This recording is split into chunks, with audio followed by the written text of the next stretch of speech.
dans ce nouvel épisode des Blabla de Sandra. Si tu apprécies ce contenu, pense à t'abonner, à liker et à partager. Je t'invite à découvrir mon dernier bébé de papier paru à ce jour en auto-édition, L'amour minimaliste, une romance qui parle de deuil, de résilience et de renaissance à travers un nouvel amour avec tendresse, humour, passion et sensualité. Fin de la page promo. Depuis 2 ans, l'intelligence artificielle n'est plus un sujet de science-fiction. Elle écrit, code, traduit, résume, dessine, analyse. Pour la première fois, ce ne sont pas seulement les emplois manuels qui sont menacés, mais aussi les emplois qualifiés, dits de col blanc. Je me pose souvent cette question. Est-ce que nous sommes à l'aube d'une société de loisirs, grâce à l'IA, ou d'une nouvelle forme de domination par le travail automatisé? L'apparition de l'IA, c'est bien une révolution industrielle, mais différente. Les économistes sont largement d'accord sur un point. L'IA est une révolution technologique majeure, comparable à la machine à vapeur ou à l'électricité, mais avec une différence clé. Les précédentes révolutions automatisaient surtout la force physique. L'IA automatise les capacités cognitives.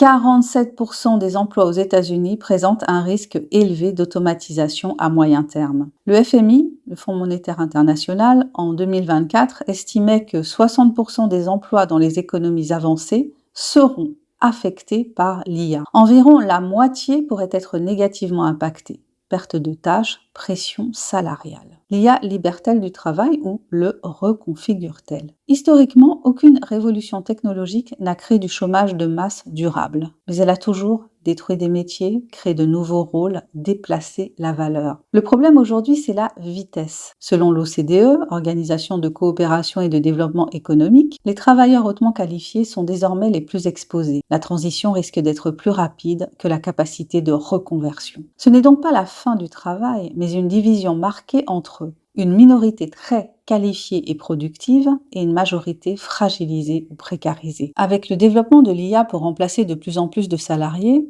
va-t-on voir apparaître un revenu universel? Et les retraites? Qui va les payer? La question du revenu universel revient systématiquement. Factuellement, aucun grand pays n'a mis en place un revenu universel généralisé. Les expériences qui ont été faites en Finlande, au Canada et au Kenya restent locales et temporaires. L'expérience finlandaise a eu lieu entre 2017 et 2018 et ce que l'on a noté, c'est une amélioration du bien-être et pas d'effet massif sur l'emploi. Concernant les retraites, il existe des propositions mais pas de consensus politique. Parmi les pistes discutées, il y a la taxation de la valeur ajoutée automatisée, une hausse des impôts sur les profits, des cotisations sur la productivité de l'intelligence artificielle. Il n'existe à ce jour, aucun mécanisme clair et stabilisé reliant directement l'intelligence artificielle et le financement des retraites. On ne sait pas comment cela sera tranché politiquement. Y a-t-il un projet de société derrière l'intelligence artificielle? À ce stade, la réponse est simple et honnête, non.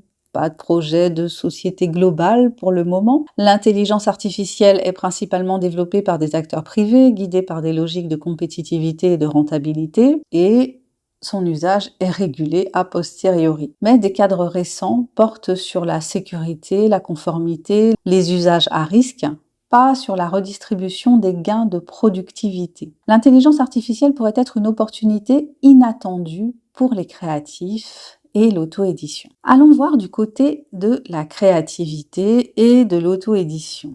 L'intelligence artificielle pourrait être une opportunité inattendue dans ce domaine. C'est ici que le tableau se nuance. Pour les créatifs, l'IA agit moins comme un remplaçant que comme un accélérateur, un outil de baisse des coûts, un levier d'autonomie. En auto-édition, concrètement, l'IA aide à la structuration des récits, à la correction, à la reformulation. Oui, ton correcteur utilise Antidote, et oui, Antidote, c'est de l'intelligence artificielle. La traduction, le marketing, la conception des quatrièmes de couverture, la rédaction de newsletters. Résultat, les auteurs sont moins dépendants des intermédiaires et les barrières d'entrée sont plus basses. Mais attention, l'IA ne crée pas de vision, elle n'a pas d'expérience vécue, elle ne remplace pas le point de vue humain et elle est incapable de faire preuve de créativité à proprement parler. Et elle n'a pas sa propre originalité. Conclusion, l'IA ne nous mène pas automatiquement vers une société de loisirs, elle rend ce scénario possible, mais malheureusement pas inévitable. Sans choix politique, elle peut accroître les inégalités, fragiliser le travail, concentrer la valeur. Avec des choix collectifs, elle pourrait libérer du temps, redonner de l'espace à la création, permettre à plus de voix d'exister dans divers domaines liés à la créativité, en particulier l'auto-édition. La question n'est donc pas ce que l'IA va faire de nous, mais ce que nous décidons de faire de l'IA.